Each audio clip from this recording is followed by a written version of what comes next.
నిర్మల్ పట్టణంలో మైనర్ బాలికపై జరిగిన సంఘటనపై చర్చించాలని కోరుతూ ఇచ్చిన వాయిదా ప్రతిపాదనను తిరస్కరించడమైనది.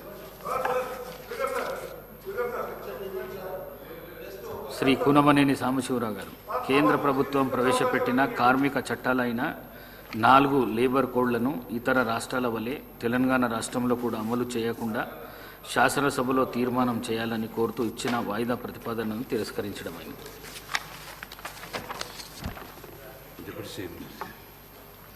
I request the Deputy Chief Minister to move the resolution.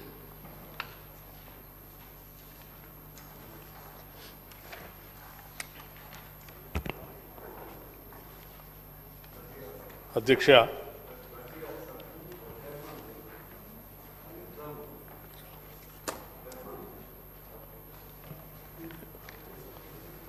పశ్చిమ ఆసియాలో ఇరాన్ ఇజ్రాయెల్ మధ్య మొదలైన యుద్ధం అనేక రూపాంతరాలు చెంది ప్రపంచ ఆర్థిక వ్యవస్థని అతలాకుతలం చేస్తుంది. క్రూడ్ ఆయిల్ లాంటి వాటిపై ప్రత్యేకంగా ప్రభావితం చూపిస్తూ దేశ ఆర్థిక పరిస్థితుల్ని తీవ్రంగా ప్రభావితం చేస్తున్న విషయం మనందరికీ తెలిసిందే. ఈ క్రూడ్ ఆయిల్ ప్రతి దేశ ఆర్థిక పరిస్థితులకు కూడా దీని ప్రభావం అత్యంత ప్రధానంగా ఉంటుందన్న విషయం మనందరికీ కూడా తెలిసినటువంటి అంశమే. అమెరికా ఇజ్రాయెల్ కలిసి ఇరాన్ మరియు లెబనాన్ మీద దాడి చేస్తూ ఉంటే ఒకవైపు ఇరాన్ కూడా గల్ఫ్ మరియు మిడిల్ ఈస్ట్ దేశాల్లో ఉన్నటువంటి అమెరికాకు చెందిన డిఫెన్స్ స్థావరాలపైన టార్గెట్గా చేసుకుని దాడి చేస్తూ ఉంది.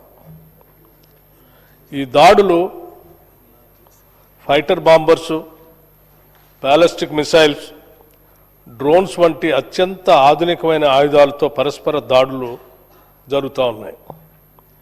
ఇటువంటి మాస్ డిస్ట్రక్టివ్ ఆయుధాలతో జరిగే ఈ విధ్వంసంలో అనేక మంది అమాయకులు, దాదాపు 4,000 మంది పైబడి మరణించారని అంచనాలు చెప్తూ ఉన్నాయి. ఈ మరణాలతో పాటు ఆర్థికపరమైనటువంటి విధ్వంసం మరో పక్కన జరుగుతూ ఉంది. మరణాలు మాత్రం ఆయా దేశాలకు మాత్రమే పరిమితమైన ఆర్థికపరమైనటువంటి విధ్వంసం మాత్రం ఈరోజు ప్రపంచం మొత్తాన్ని చుట్టేస్తూ ఉంది.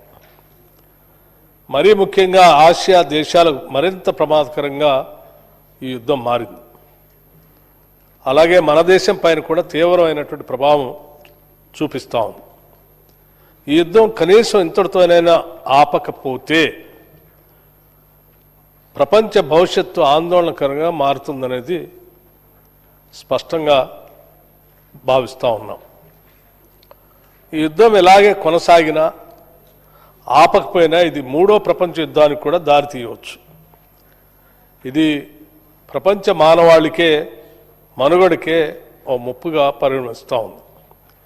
ఇటువంటి అత్యంత ప్రమాదకర పర్యవసనాల దృష్ట్యా భారత ప్రభుత్వం చొరవ తీసుకొని యుద్ధాన్ని ఆపటానికి, ప్రపంచ శాంతిని నెలకొల్పటానికి తగిన చొరవ తీసుకోవాలని ఈ సభ ఒక కోరుతూ తీర్మానాన్ని ప్రవేశపెట్టడానికి I beg to move the resolution.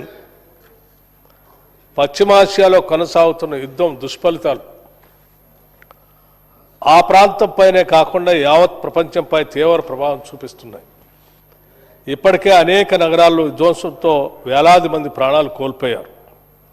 అందులో చిన్నపిల్లలు, మహిళలు, విద్యార్థులు ఉండటం విచారకరం. అనాథాశ్రమాలు, పాఠశాలలు, ఆసుపత్రులపైన కూడా దాడులు జరగటం అత్యంత దురదృష్టకరం. గల్ఫ్ దేశాలపైన యుద్ధ ప్రభావం కనపడుతుంది.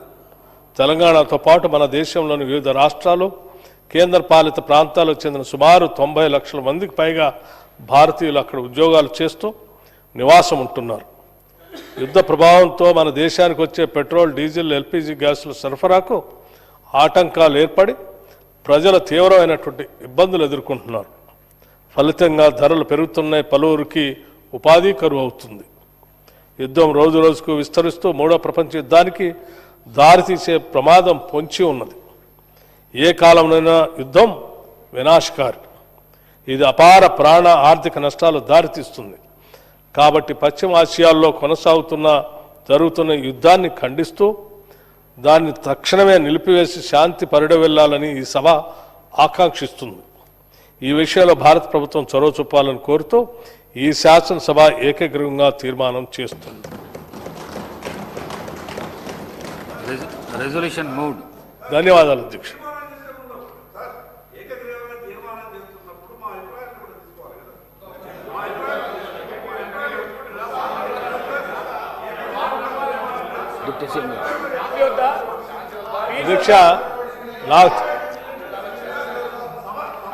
నాకు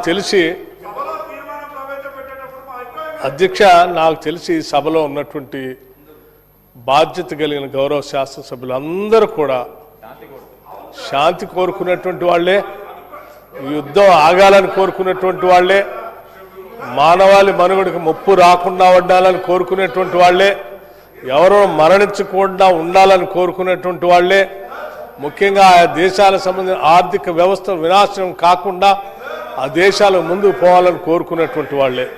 తప్పనిసరిగా వారు కూడా ఈ తీర్మానాన్ని అంగీకరిస్తారని భావిస్తా ఉన్నాను. ఒకవేళ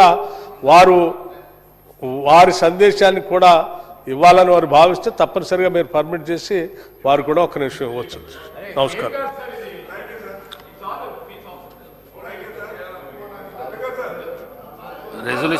Resolution moved.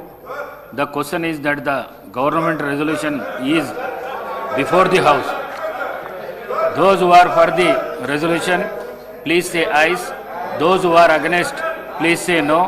Ayes have it. Ayes have it. The resolution is adopted.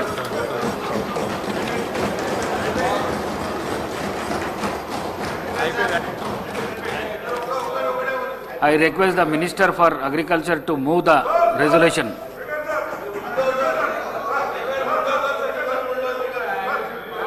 Agriculture Minister garu.